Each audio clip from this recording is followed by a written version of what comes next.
Hi everyone, it's Susan with the Narcissistic Abuse Journey Alliance. I hope you are all doing well, and thanks for showing up. I love your comments, so please don't forget to leave a comment below.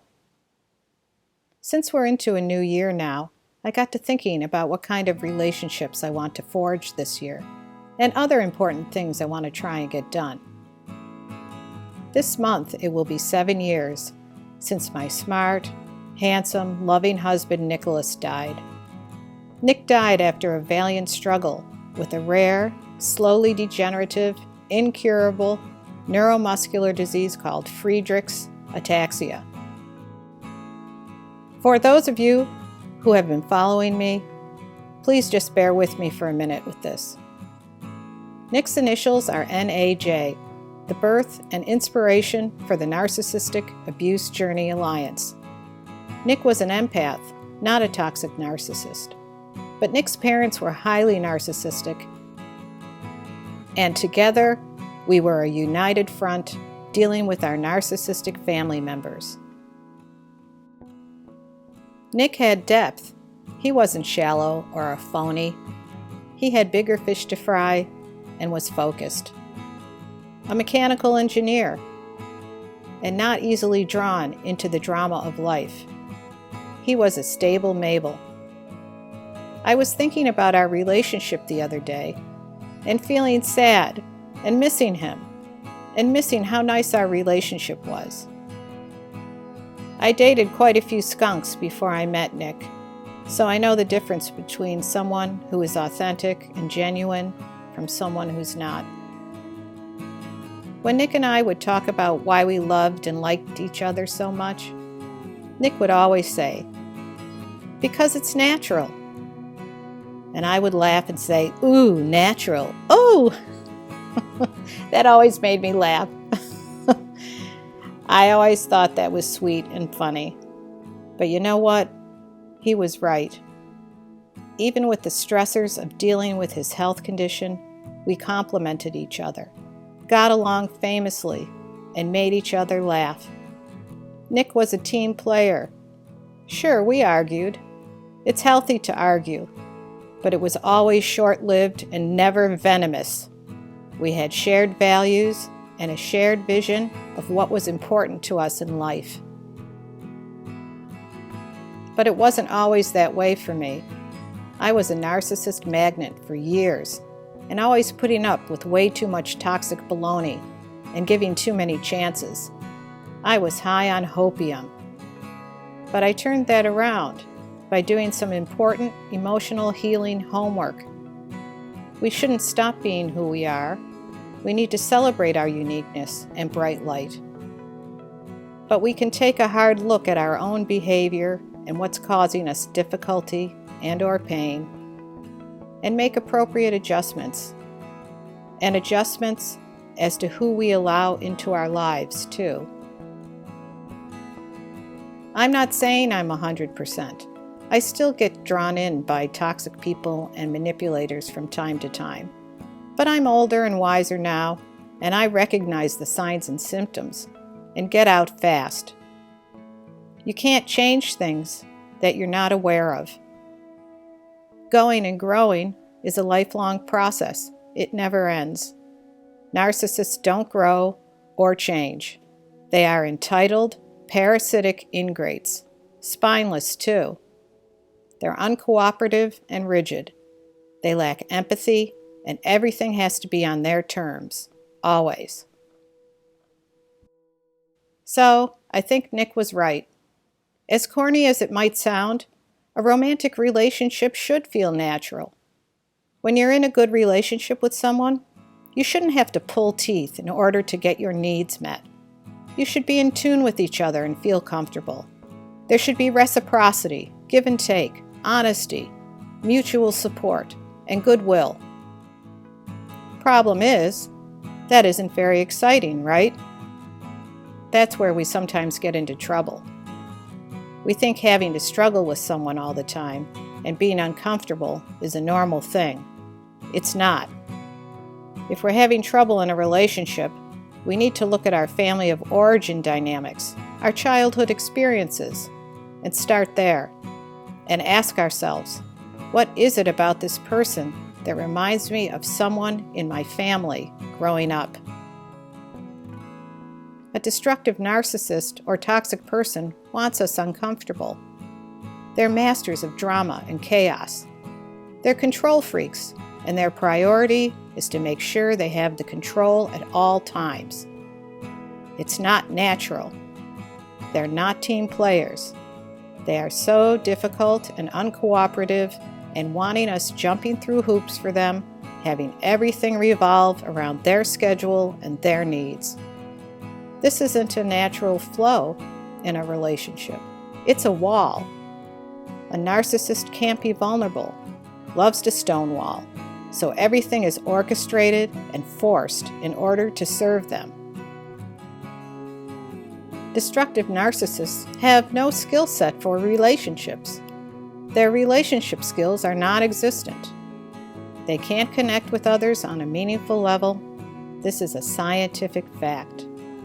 They're shallow, have no depth, and have no real sense of themselves because they're stuck in a toddler mentality. They're consummate actors and can fake certain relationship skills for a minute, just enough time to get you hooked into thinking they are actually a good person, a person who can be trusted. But trust is earned.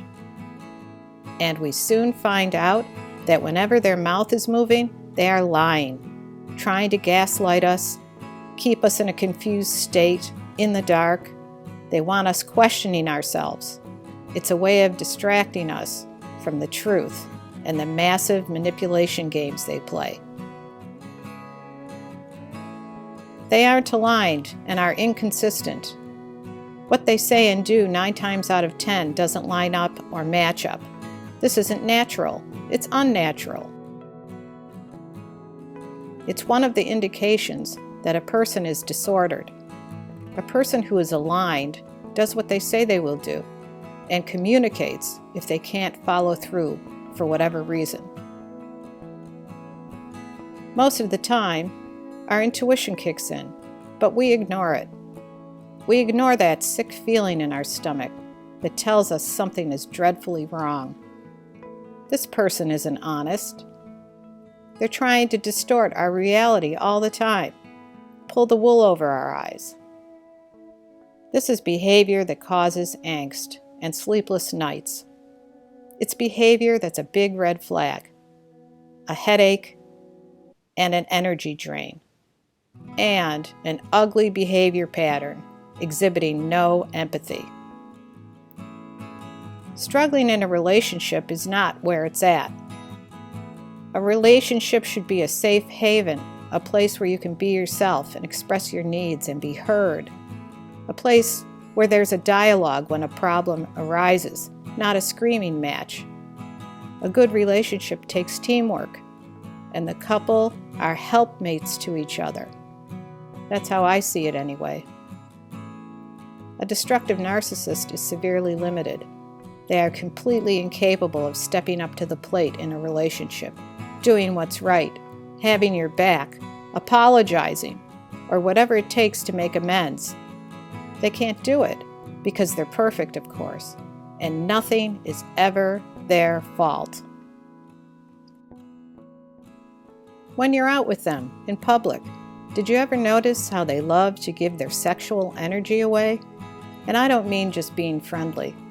This is a weird, uncomfortable, and sometimes embarrassing way that they try and get supply by their body language, the language they use, and sexual innuendo. Whether it's the waitress at the restaurant or any staff member anywhere, maybe even with your friends and family, they are always on the prowl for an ego boost and narcissistic supply. It's ridiculous. Always be aware of this because this is for sure a red flag. They're not just being friendly. None of this behavior promotes a relaxed, naturally comfortable relationship. It does the exact opposite. It's disrespectful. One of the problems, of course, is that we've often stayed too long with the narcissist thinking it would get better, that the person would eventually have some insight into their own behavior. I know I did this many times over the years. And it always ended up the same way, with me having a big pot of the narcissist shit sauce in my lap. A toxic concoction of unresolved relationship issues, with the narcissist never taking any responsibility for their relationship offenses. You are never alone with a narcissist in a relationship.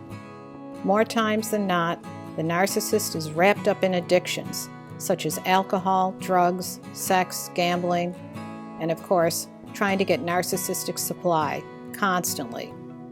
And the addictions are always a priority for the narcissist, not you.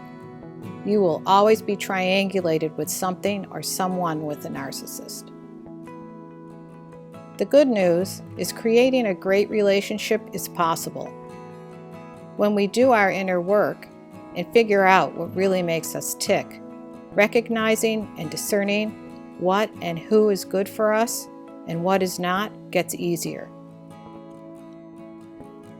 When we are in the presence of someone who is a destructive narcissist or a toxic person, getting the machete out and cutting things off quickly instead of going back and forth about it, and sometimes for years, feels severe, but it's a form of trusting yourself and exercising your freedom. There are no directions or instructions for relationships, just creating good boundaries. No guarantees either. If you want a guarantee, go to Sears and buy a die-hard battery.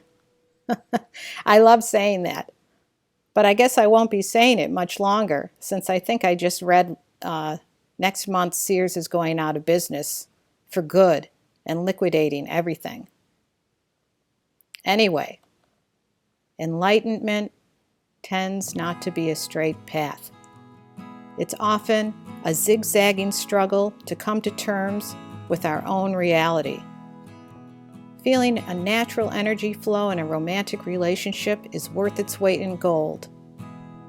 We need to be mindful when dealing with the people in our lives, since mindfulness involves the here and now, and narcissists and toxic people don't live much in reality. I hope my videos strike a chord with you. I want us together raising awareness about narcissism, narcissistic abuse, and toxic relationships, because that is the way we will make the world a better place. Please like, share, and subscribe, sending you all a big tight hug and lots of love, and I'll be in touch again soon.